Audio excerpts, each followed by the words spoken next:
ازيكم؟ هقول لكم النهارده على اجمل الوصفات اللي تعملوها جنب اي حاجه بتحبوها.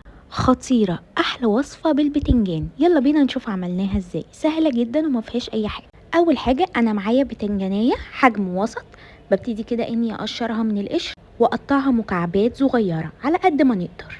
بعد ما بخلص تقطيع ببقى مجهزه جنبي بصل متقطع صغير، طماطم متقطعه صغيره، فلفل كوبي وفلفل الوان متقطع صغير. بعد كده طاستي السخنة ببتدي اني انزل بقطعة من الزبدة او زيت او سمنة زي ما تحبوا، وانزل بالبصل ريحته كده تطلع، بنزل بمعلقة من الملح، انزل كمان بالطماطم والفلفل ياخدوا كده تشويحة مع البصل، وبعد كده انزل بالبتنجان اخر حاجة خالص لان هي ما بتاخدش وقت في السوا، وكوباية من المية الفترة العادية جدا تاخد غلواية على نار متوسطة. بقفل عليها لحد ما احس ان البتنجان استوى كده نص سوا، لان هو هيكمل سواه طبعا في الفرن، فرن مسبقا على درجة حرارة 100. ابقى مجهزة الفرن قبل ما ادخل الصينية.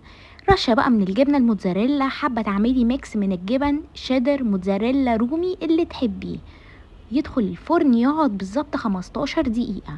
لما الاقي ان الجبنة ساحت كده وبقبقت، بجهز الجريل. اعملوها وبألف هنا وشفا.